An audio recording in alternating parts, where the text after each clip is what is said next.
예배의 또 다른 이름 삶이라는 제목을 가지고 함께 은혜를 나누고자 합니다.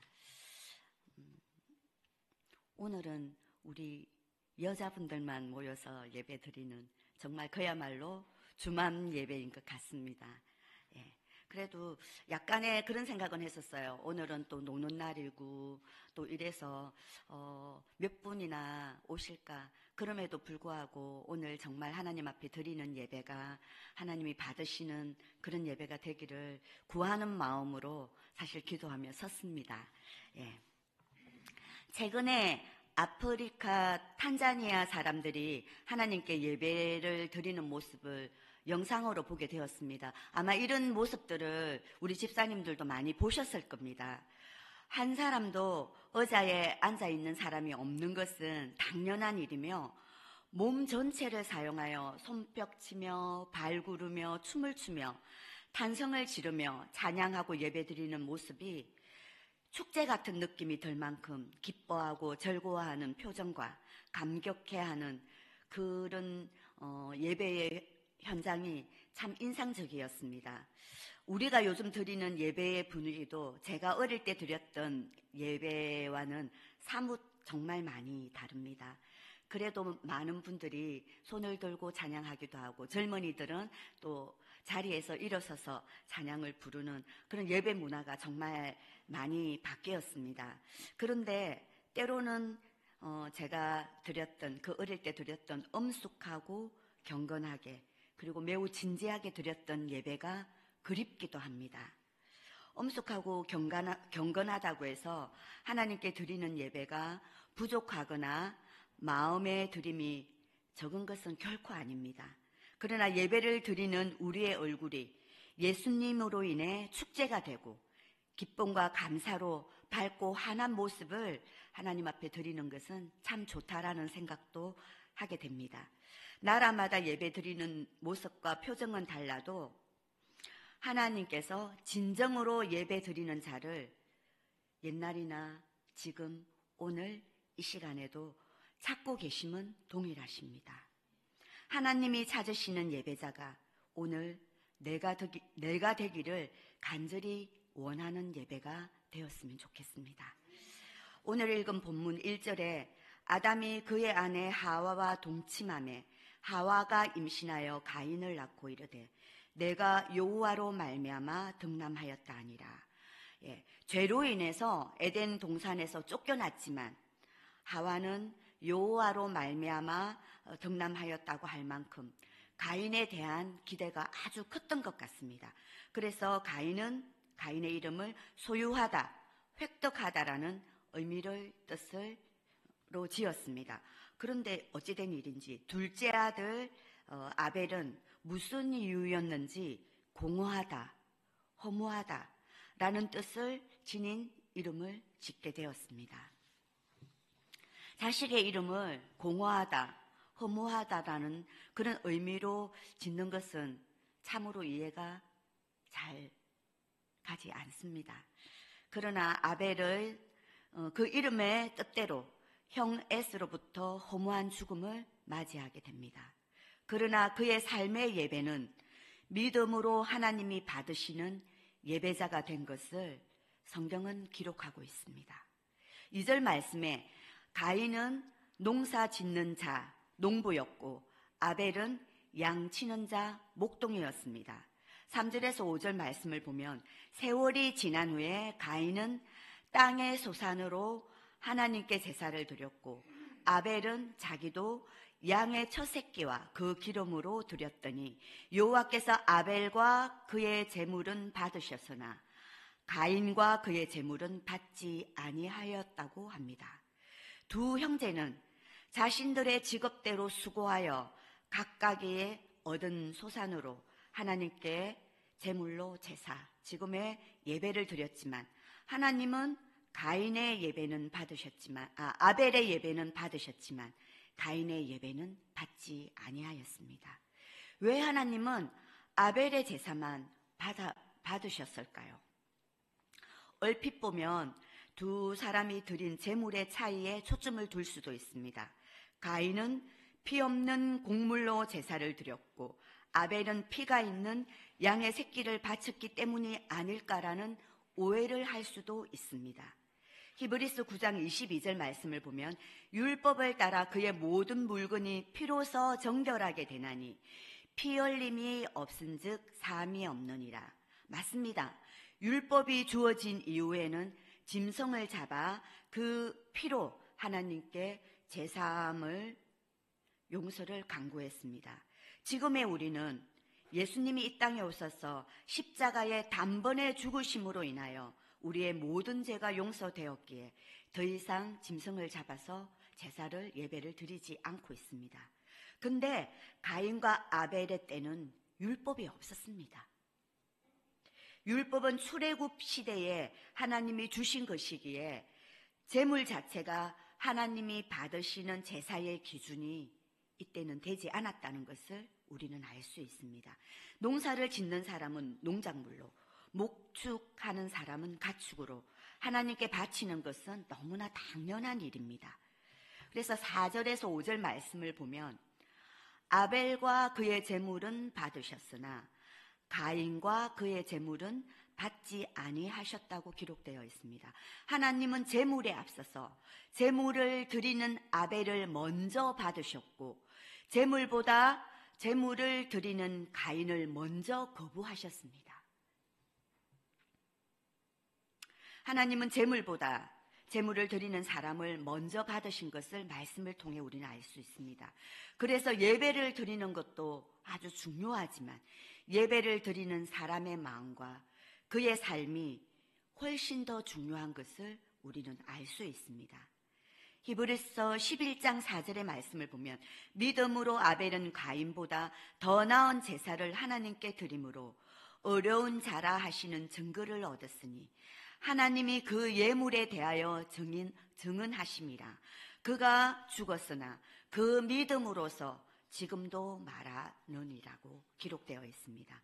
아벨의 예배는 하나님을 중심에 두고 믿음으로 드린 예배였기에 어려운 자라는 증거를 얻었지만 가인은 자신이 중심이 된 하나님이 없는 예배를 드렸기 때문에 하나님이 받으실 수 없는 예배가 된 것입니다. 하나님은 우리가 예배 드리는 행위보다 예배를 드리는 마음과 살아내고 있는 삶을 보고 계시며 물으십니다. 너는 왜 예배를 드리고 있니? 너는 누구에게 예배를 드리고 있니? 오늘도 우리에게 지금 물으십니다. 성도 여러분, 우리는 왜 예배를 드리고 있으며 누구에게 어떤 마음으로 예배를 드리려고 이 자리에 있습니까? 예배를 안 드리면 무슨 일이 일어날 것 같다라는 그러한 성도님들도 있습니다. 예배를 안 드리면 하나님이 나를 도와주시지 않을 것 같아 예배 자리로 나오는 분들도 없지 않아 있습니다. 예배를 드리고 나면 마음의 위로가 되고 한 주일 편안할 것 같아 예배 자리에 나오고 기도하고 봉사하기도 합니다. 호세아 6장 6절 말씀을 보면 나는 인애를 원하고 제사를 원하지 아니하며 번제보다 하나님을 아는 것을 원하노라고 합니다. 하나님은 예배 드리는 행위보다 하나님을 알기에 갈급한 심령을 원하십니다. 예배 자리에 있지만 자신의 생각으로 가득 차 있고 내가 먼저 위로받기 원하고 나의 필요가 채워지기 원해서 드리는 예배는 예배 자리에 있어도 그것은 더 이상 예배가 아닙니다. 하나님은 만홀히 여김을 받지 않으십니다. 예배는 하나님을 만나는 시간입니다. 예배는 나를 제물로 드리는 시간입니다. 자신이 얼마나 무서운 죄인임을 깨달아 소망 없는 나를 십자가를 통해 구원받게 하신 은혜에 감사하여 마음을 다하고 뜻을 다하여 하나님께 경배하고 믿음으로 하나님을 구하는 시간이 바로 예배의 시간입니다. 나에게 은혜가 되든 은혜가 되면 너무나 감사하지만 은혜가 되지 않아도 내 감정과는 상관없이 하나님의 영광을 받으시도록 나를 드리는 시간이 예배 시간입니다. 십자가의 은혜에 감사하며 매일의 삶 속에서 내가 죽는 연습을 치열하게 하는 것이 예배자의 삶입니다. 그러나 우리는 다 연약합니다. 우리의 연약함을 하나님도 알고 계십니다. 자신의 힘과 결단으로는 살아내지 못함을 주님이 아시기에 우리를 도우시기 위해 성령님이 오신 것입니다. 여러분, 예배를 가볍게 여기지 마시기 바랍니다. 이 말씀을 전하는 저에게도 동일하게 경고되어지는 말씀입니다. 하나님은 이 시간에도 우리의 예배를 받으시고 계십니다. 말씀을 준비하면서 예배를 통해 임재하시는 하나님을 경험한 실제를 나누어야 되겠다는 생각이 갑자기 들었습니다. 제가 드러나려고 하는 것은 결코 아닌 것이기에 오해가 없으시면 좋겠습니다. 제가 지방에서 살다가 일산으로 와서 2주째 되는 주일 예배였습니다. 보통 우리가 예배를 드리게 되면 모두 자리에 일어나서 하나님을 높이는 임내송을 찬양 드릴 때가 있습니다. 근데 그때 임내송을 찬양 드릴 때 갑자기 제 눈앞에 전 세계의 성도들이 그 시간에 하나님을 향해서 예배 드리는 모습이 스크린이 펼쳐지듯이 제 눈앞에 펼쳐지는 것을 경험했습니다. 같은 시각 세계의 온 성도들이 하나님을 향해 부르는 찬양 가운데 기쁨을 감추시지 못하시는 하나님의 광채가 빛 가운데 나타나시는 것을 저는 보았고 경험했습니다. 너무나 황홀하고 경이롭고 영광스러워서 그날의 예배를 잊을 수가 없고 예배 때마다 그 감격의 예배를 다시 사모하게 되고 다시 경험하고 싶어서 정말 하나님, 제가 제물이 되어 이 시간에 하나님 앞에 나왔습니다라는 고백을 정말 하게 되었습니다. 이 체험을 통해서 예배의 대상이 하나님이신 것과 왜 예배를 드려야 하며 보이지 않지만 예배를 받으시는 주님이 함께 이 자리에 계심을 알게 되었고 자각하게 되었습니다. 분명히 우리가 드리는 이 자리에 주님이 와 계십니다. 주님의 임재를 느끼고 계시는 분들도 있을 것입니다. 우리의 예배는 하나님을 기쁘시게 받으실 준비를 하고 계시는 하나님과 만나야 합니다. 그리고 그것을 깨닫고 주님을 갈망하고 소망하며 예배 드려야 합니다. 5절 말씀, 하나님이 가인과 제물을 받지 않으시자 가인은 몹시 분하고 안색이 변합니다. 이런 가인의 태도에 6절, 여호와께서 가인에게 이르시되 내가 분하여 함은 어찌 됨이며 안색이 변함은 어찌 됨이냐. 7절 말씀, 내가 선을 행하면 어찌 낯을 들지 못하겠느냐. 선을 행하지 아니하면 제가 문에 엎드려 있느니라. 제가 너를 원하니 너는 죄를 다스릴지니라. 제가 문에 엎드려 있다는 뜻은 맹수가 움크리고 먹이를 찾듯이 사단이 마음 문 앞에 엎드려 악을 행할 기회를 찾는다는 뜻입니다. 베드로전서 5장 8절 말씀처럼 너희 대적 마귀가 우는 사자같이 두루 다니며 삼킬 차를 찾나니. 이 말씀과 동일한 말씀입니다. 우리가 적극적으로 선을 행하지 않으면 사단은 언제든지 악을 행하도록 적극적으로 우리의 마음을 괴롭힙니다.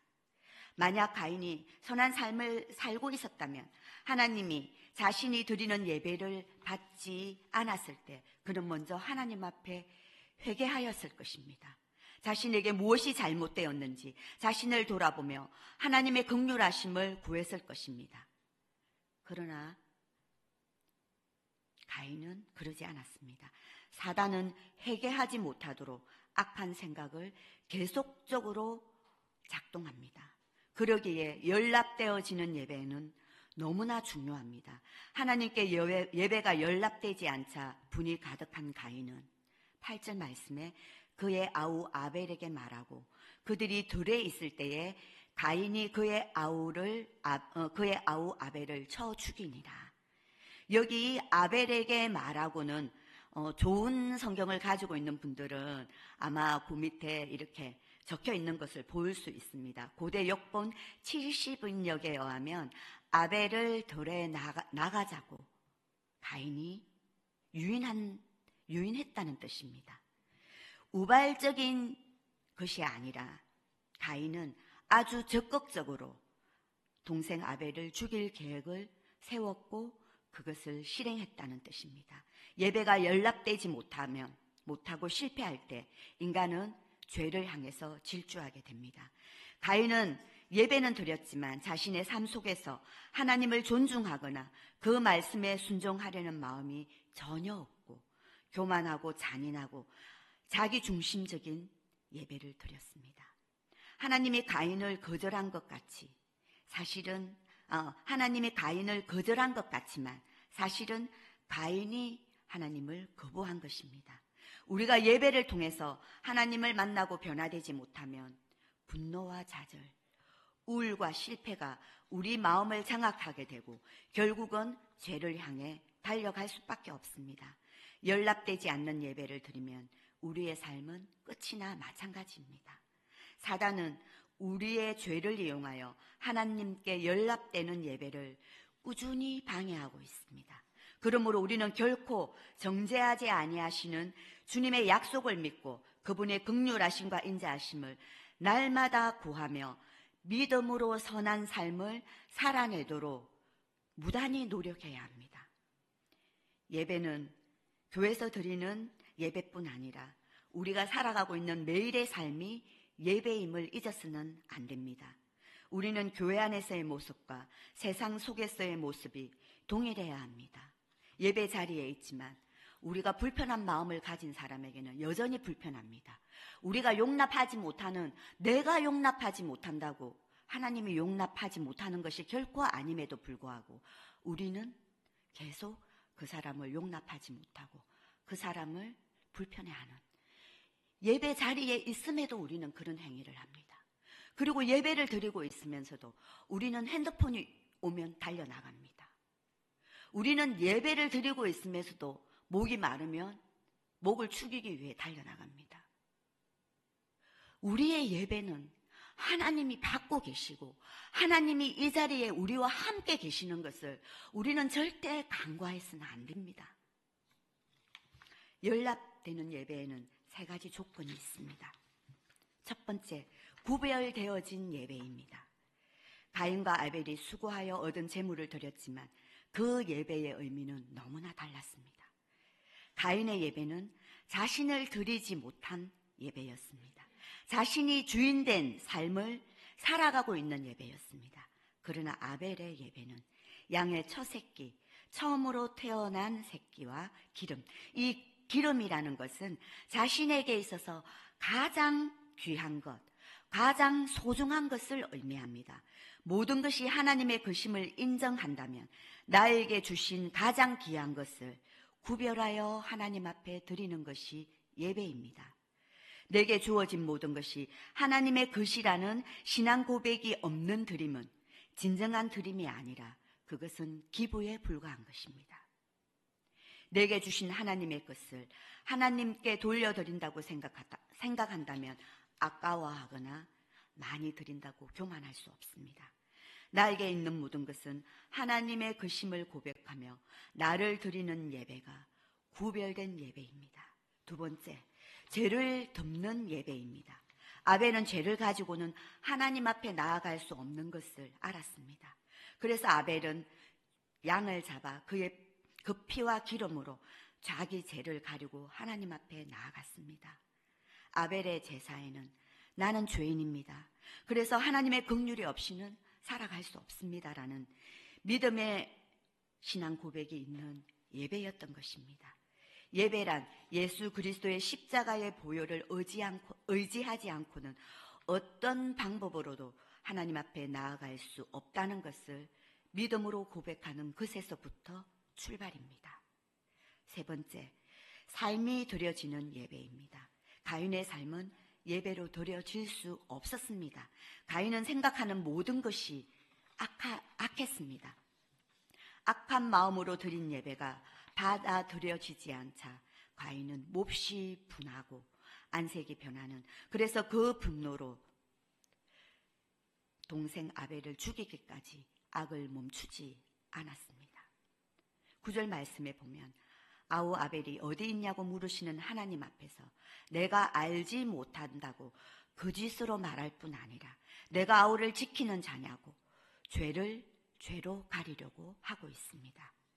삶이 예배가 되지 못한 가인은 결국 인류 최초의 살인자가 되고 말았습니다. 농사를 지어 땅의 소산을 먹고 살아가는 가인은 악을 행함으로 땅을 피하여 방황하고 유리하는 자가 되며 그 죄로 하나님의 낯을 피하는 자가 되었습니다. 우리가 죄를 짓게 되면 하나님의 낯을 피할 수밖에 없다는 것을 우리는 압니다. 14절 말씀, 주께서 오늘 이 지면에서 나를 쫓아내시온저 내가 주의 낯을 배웁지 못하리니 내가 땅에서 피하여 유리하는 자가 될지라. 물론 나를 만나는 자마다 나를 죽이겠나이다. 동생을 죽인 악을 행한 자신에게 하나님의 형벌은 너무 무겁다고 염치 없는 말을 하며 자신을 만나는 자들이 자신을 죽일까 두려워하고 불안해합니다.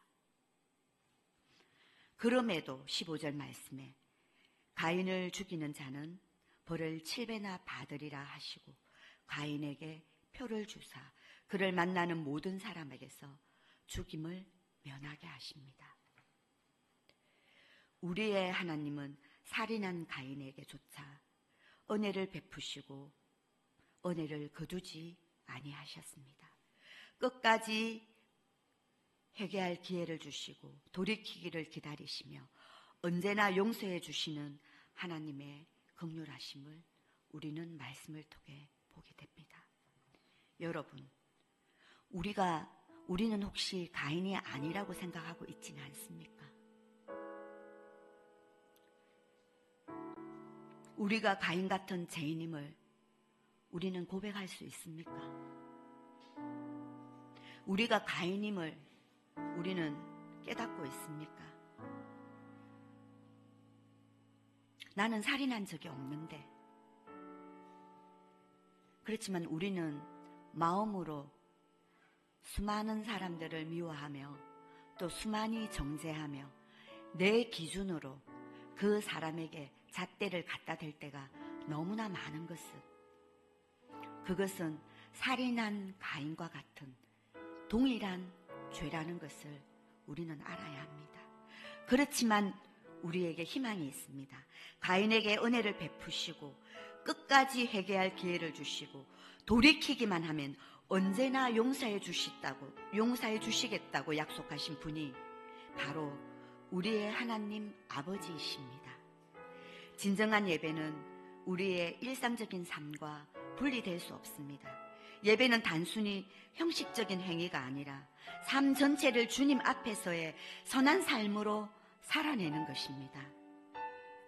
우리의 예배는 교회에서 드려지는 예배뿐 아니라 매일의 삶으로 선으로 악을 이기는, 그래서 삶을 살아내는 그러한 것이 예배임을 우리는 기억해야 합니다. 기도하시겠습니다. 주님, 오늘도 우리의 추악한 마음, 추악한 생각, 정말 감히 하나님 앞에 내어놓기도 부끄러운 그러한 심령으로 주님 앞에 왔지만은, 그러나 아버지 하나님, 우리가 회개할 때에 하나님은 그 모든 것을 용서하시고 죄를 기억지 아니하신다라는 그 긍휼하심을 또한 믿고 우리가 이 자리에 왔습니다. 주님, 우리의 예배가 정말 하나님 앞에 바르고 정직하게 정말 하나님만을 구하고 하나님만을 찾는, 그래서 하나님이 받으시기에 흡족해하는, 하나님이 받으시고 기뻐하시는 그러한 예배가 될 수 있도록 우리는 날마다 우리의 삶 속에서 주님을 찾아가고 주님을 경배하고 주님께 영광 돌리는 그러한 삶이 되기를 간절히 소원합니다. 주님, 오늘 이 예배 주님 받아주시옵시고 주님이 이 예배를 통하여 아버지 하나님, 우리에게 새롭게 되는 주님의 영을 부어주시옵기만을 간절히 구합니다. 그렇게 하신 주님을 감사합니다. 그렇게 하시도록 인도하신 주님께 감사합니다. 모든 영광 받아주시옵소서. 예수님 이름으로 기도합니다. 아멘.